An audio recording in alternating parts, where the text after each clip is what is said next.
Hey fam, I want to follow up on my brother's video on Coi Leray. Coi Leray is a female rapper who was wearing a ridiculous outfit last week. Well, they have a new rapper who's trying to top her. Her name is Flo Milli. Flo Milli wore a sheer dress, and I'll put a link to the story in the description below. And when you look at this story, what happens, and she commented on her own picture, she said, "Girl, you are effing perfect." So, these two are trying to out-whore each other, and you get this whore arm race, right? If you remember what the arms race is referencing is the time when the United States and the Soviet Union were both trying to build up their weapons arsenal, and both of them were racing towards basically destruction. And so the two were arming themselves with weapons that could basically destroy the entire world, to the point where people begin to wonder who wins in this race. Now, if it wasn't for strategic economic reasons, it really would have been a foolish race, because at the end of the day, you both have weapons that if one of you uses them, the other one responds and there's no world. But with a whore's race, is there really any difference? And so one wears a dress that shows her nipples, the other one wears a sheer dress that shows probably part of her vagina. And you get to the point where you got to say to yourself, what's left? And when you have a whore's race, there is no winner.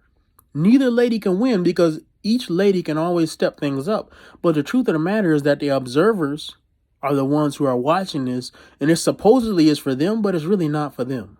It's for these ladies' ego. And the comment that Flo Milli made when she said, "Girl, you are effing perfect," it says it spills all the beans, right?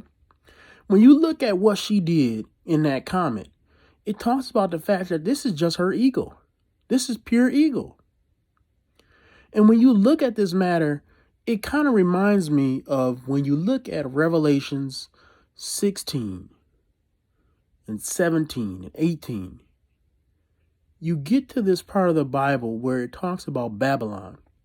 And one of the images of Babylon the Great, she's sipping on a cup which is filled with her immorality. Unless we could be nasty about it if you want to, but just think about it, that this is semen that she's drinking. So she's out as outrageous as she can be. She puts it in a golden goblet. And she's sitting in this scarlet dress. She is immaculate, looking beautiful. She's thinking everybody's watching her. But the image is not just about her. It's her sitting on a dragon, and the dragon wants to destroy her. And the dragon ends up destroying her and ripping her to pieces. And the story is this, that when you create this monster that will call attention, you can't control it from destroying you in the end. These ladies are doing anything for attention. And I understand that attention is a core female need. Core female needs would be attention and affection. Core male needs would be respect and adoration, right? And so this core female need, is there, and I understand. Women need attention. Women need affection. But it's getting to the point where it's absurd. And it's getting out of scale. And what happens when that monster keeps growing? It's going to destroy you. And so you end up to the point where these ladies they're battling with each other. But what's everybody else thinking? And I put it to you like this. One lady comes into church and she's got a dress on that's a little bit short. The other lady comes in and now she wears spandex pants. The other lady comes in and now she's going to wear a shorter skirt. And the other one is going to wear tighter pants. And at the end of the day, you can compete all you want to, but the men that are watching you don't respect you. Because they don't respect whores. Nobody respects whores. And everybody has heard the story, and it's really fictional, but everybody has heard the story of the guys who said, "Oh man, it was this girl who we all slept with, and then we made her walk home." And why do people repeat that story so many times? It's not because it's true.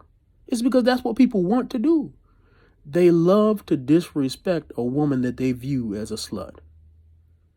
When you make yourself out to be this slut, you set yourself up for people wanting to disrespect you. You realize that they don't respect you. They don't really want you as a person. They want you as an object. And the reason they want you as an object is because that's what you're creating your image to be. You've created your image to be a sexual boutique. You created your image to be a sexual advertisement. You don't realize that for men, they get some pleasure out of just seeing things. And you've given them pleasure for free. And so you giving them something for free. And yeah, they don't mind being around you. They don't mind looking. No man is going to mind looking at something that's good looking. But they won't respect it. And if they don't respect you, what will be the end of your treatment? You're not going to get it the way that you want it. So a lot of these women, they go through life and they never have true companionship. They never have true love because men treat them like the sex objects that they advertise themselves to be. And they truly don't understand why they keep getting treated that way. Why do they get abused? Why do they get tossed to the side? And it's because you fed this monster called male attention and you don't know how to tame it. And that's why we praise a woman with self-control, a woman with subtlety, a woman who can be beautiful and can dress with style, but has class. Because that advertises, yes, I'm beautiful, but you're not getting it for free. I'm beautiful, but this is for one person, not for everybody.